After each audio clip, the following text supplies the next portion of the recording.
Late autumn darkness is not our enemy, to be hurried through, to be struggled against and overcome.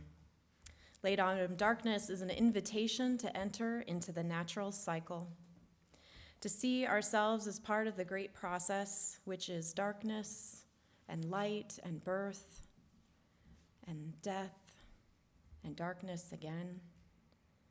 Late autumn is an invitation to find that quiet, nurturing, dark place at the core of our beings, to rest in that environing darkness and to wait for something to stir and to grow and to emerge. And for it is at the margins of existence that hope is born and light is kindled.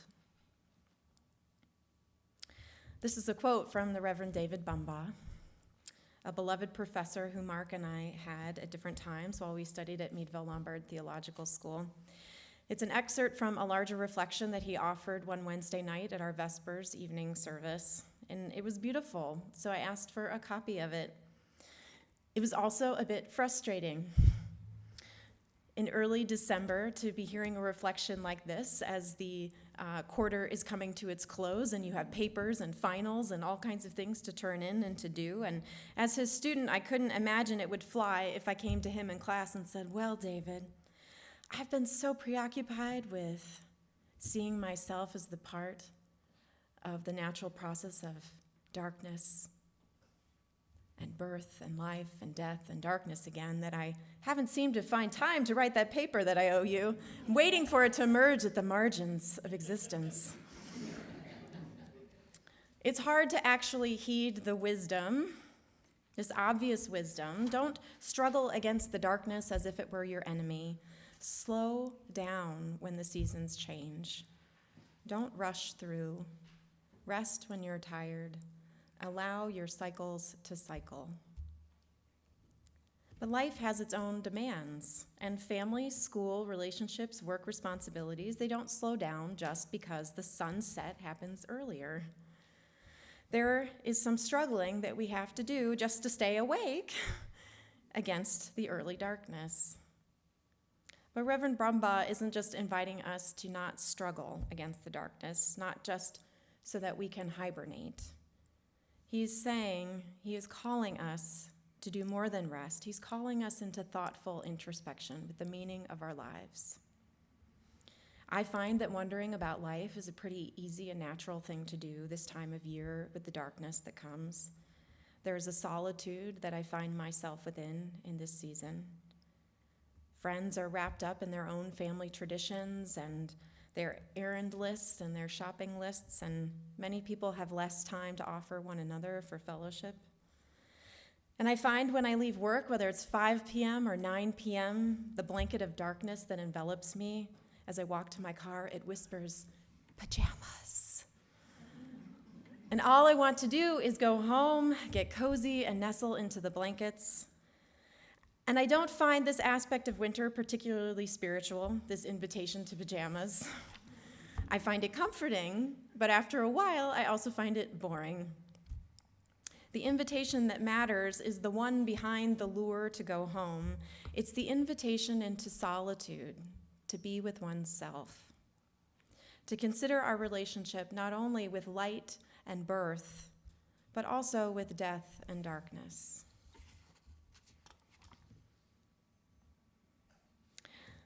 Reverend Bumbaugh invited us to find that quiet, nurturing, dark place at the core of our beings and to wait for something to stir and to grow and to emerge. I find this is not as easy of a task as settling into watching Netflix. I have resistance to this kind of ambiguous reflection about the meaning of my life. And on my drive home from Thanksgiving, my husband and I, we listened to a podcast called Freakonomics. Maybe you've listened to it at some point. But it spoke about this difficulty of ambiguous reflection. It was titled, "Am I Boring You?" It was about boredom research, and this is what I heard. Here's what two researchers wanted to know. When people find themselves with nothing to do but think, to entertain themselves with their own thoughts, is that a pleasant experience? To find out, that was a spoiler laugh. To find out, the researchers recruited 55 undergraduate students, male and female. They put them in an unadorned room, one at a time, and exposed them to a variety of positive and negative stimuli. A recording of guitar music, for example, a color photograph of a cockroach, and a mild but still quite painful electric shock. The participants were then told to imagine they'd be given $5. They were asked whether they'd pay some of that money to not receive the shock again. The vast majority of them, 42 of the 55 students, said they would pay not to be shocked. And then, the researcher says, each of those 42 students was left alone in a room by themselves. And the researcher named Gilbert said, and you tell them that their job is just to think. But if they wanted to, at any point, they could shock themselves again. And it turns out that an astounding percentage of people hate sitting there thinking so much that they'll start shocking themselves.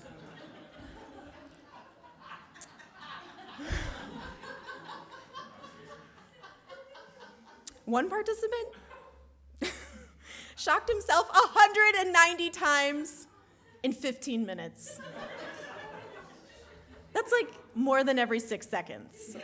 I don't know what was going on with this person, but it is an interesting finding. Granted, the researcher says this was a very small and narrow experiment, but let's assume we take its findings at face value, that having nothing to do but think is so unpleasant that some people would rather inflict pain on themselves. To relieve their, this is another assumption, but let's say it, to relieve their boredom. If that's the case, I know if, but remember, it's still the early days in boredom research. If that's the case, we're wondering, why have humans evolved with this particular emotion? Well, at this point in the podcast, my husband and I paused it to talk about the study because there were several assumptions embedded in the way they were framing the questions that just didn't ring true for us. Mainly that it was boredom that drove people to shock themselves. I wondered, have any of those researchers sat in a room with a picture of the cockroach for like a half an hour by themselves? Do they know what it's like to sit in a room and listen to their own thoughts and invite whatever may be lurking in? I'm guessing not. Because what I've learned from meditation and self-reflection is that my brain is anything but boring. Imagine, let's just stop now and we'll experiment. Just think. Your job is to sit here and think. I'm sorry I don't have anything you can shock yourself with, but let's just think for a minute.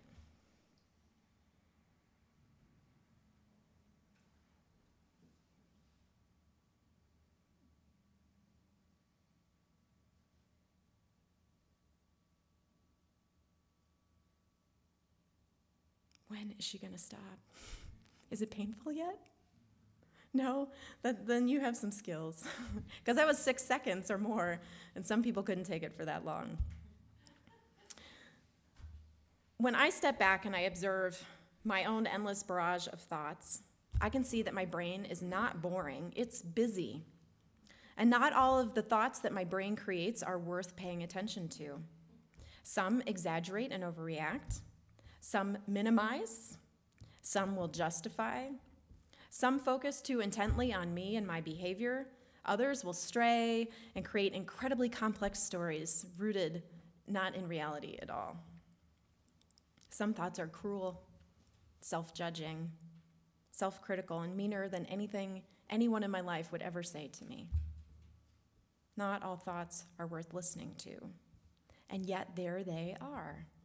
No matter how much awareness, they still just keep happening. The heart pumps blood, the brain secretes thoughts. There is no stopping it. I don't think the people were bored. I think they were scared. I think they were anxious about what might come next if they keep listening to themselves and the sometimes drunken monkey jerk who lives inside our brains. After Joshua and I talked about this for a while, we pressed play again and we heard this. Let's hear from you, Freakonomics radio listeners. What do you have to say about boredom? A woman said, I really feel like I never have time to be bored. A man said, in place of boredom, I've seen a huge increase in anxiety or depression. A woman said, "So what actually happens is if I find a time when I'm bored, I have this panic attack. I don't know what to do with myself." The man says, "I really just want to be okay with being bored again." Another woman says, "I'm 65 years old, and I suspect you're not going to find many people my age who are bored. The older you get, the less bored you are because time just goes away. I think the bored people will be the young ones." Another woman says, "I don't even understand the concept of boredom anymore as an adult. If I ever felt bored, I would probably just jump for joy."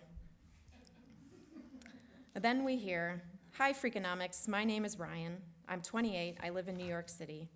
I've come to realize now that I have 3 years sober, which I only mention because I used to think in part I was getting high and drinking because I was bored.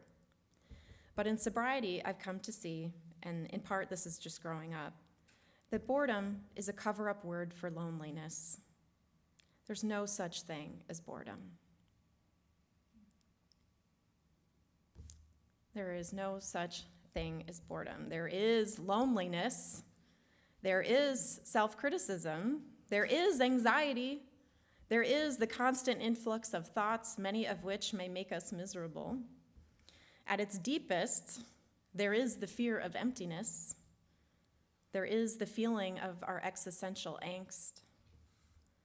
While this may not be there every time we sit in a space and are invited to think, or where we find ourselves with an evening or weekend alone, it does come up sometimes and grab us unexpectedly.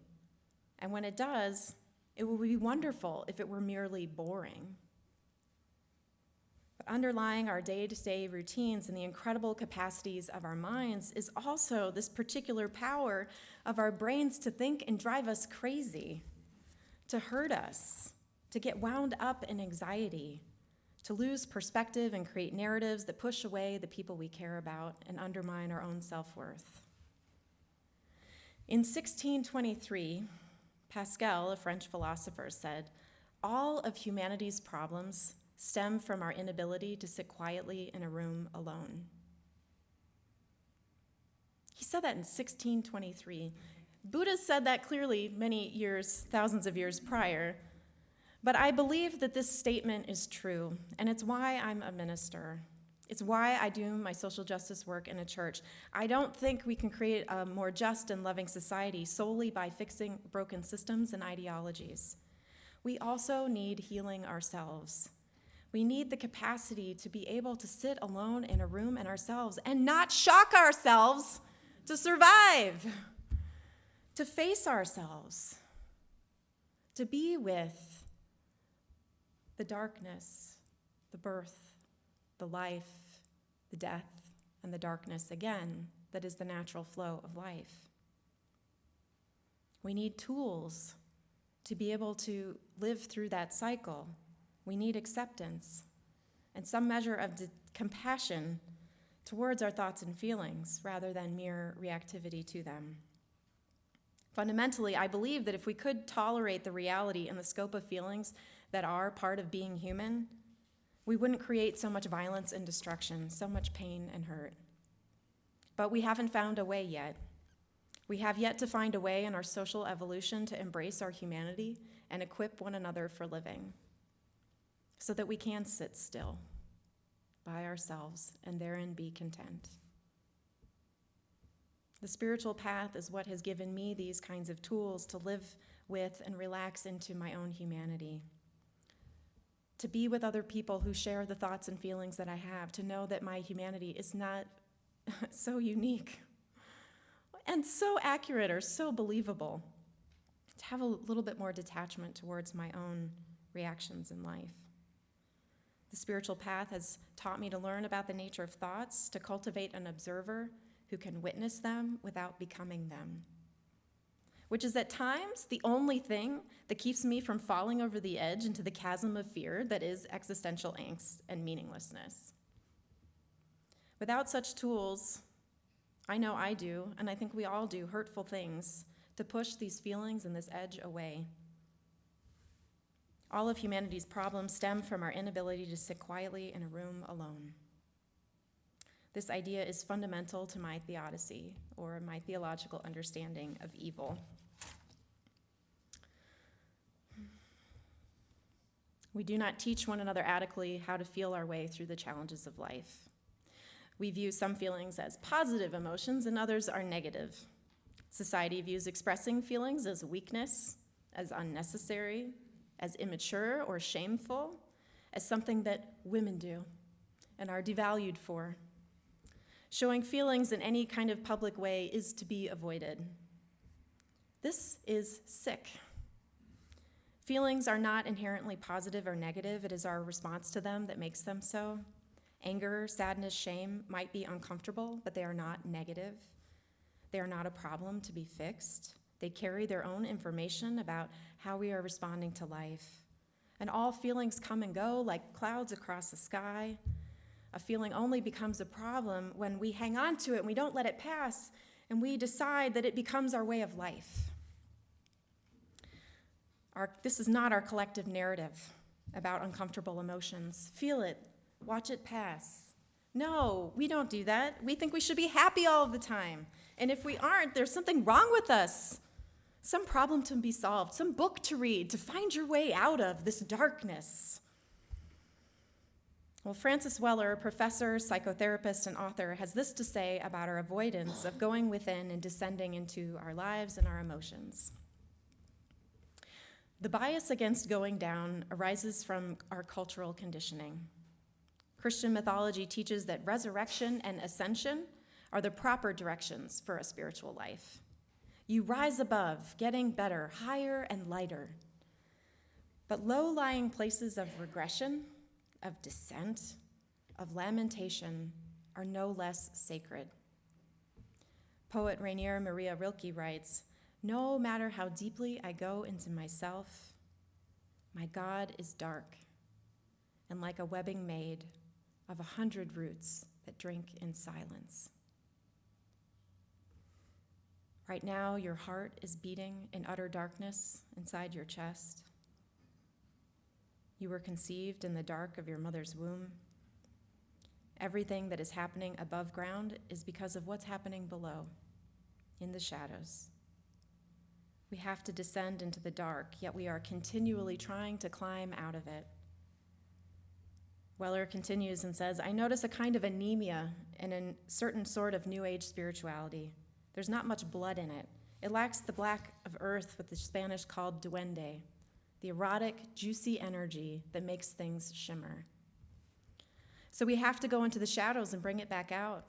Our hyper-positive tendencies want us to do a spiritual bypass around the mess of it all. But it's there in that mess that we are most human. Ascent and descent should vitalize each other. When you polarize them, you end up splitting off what is good from what is bad. We praise success and we despise failure. We value strength and we devalue weakness. But then every time we encounter defeat, inadequacy, or loss, we're at war with ourselves, and that's a bitter fight.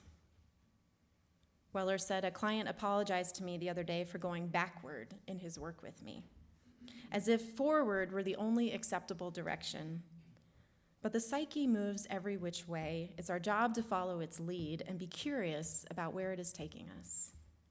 Think about how much energy we expend trying to deny and avoid these parts of ourselves. What if all of that energy were available to us again?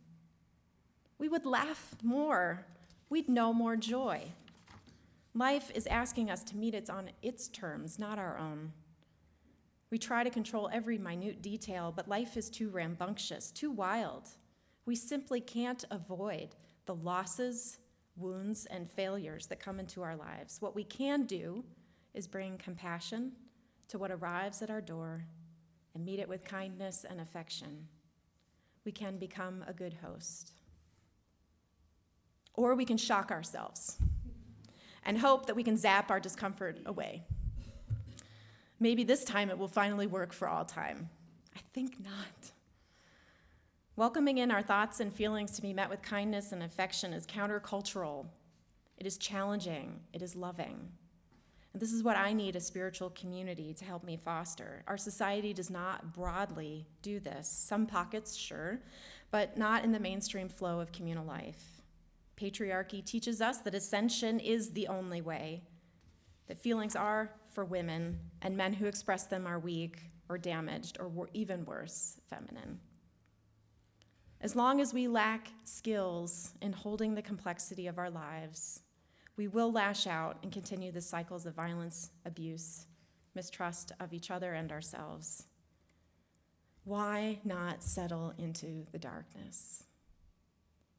The season offers us this invitation, not just to slow down and to put on our pajamas and to go to sleep, but to slow down how we respond to the life in us and the lives around us. We're invited not to push away the dark and the introspection, the feelings and thoughts that wait at our door. We're invited to let them in, to know the vitality that lives in the darkness as well. It's in our ability to accept this invitation that a great hope manifests for humanity. The hope that we can feel our aliveness and its complexities without bursting and giving in to our fear, our anger, our shame. It's the hope that we can hold our lives in a way that could actually create peace. As the cancer patient in Dr. Remen's story shared, when he finally stopped resisting the dark in his life, he found something totally unexpected. There is darkness, big darkness. It's very soft. It's gentle. Every cell is resting. Every cell is open. I am filling up with life. I could not fill up because I could not open up and let go. I can open up in the darkness. Life is everywhere.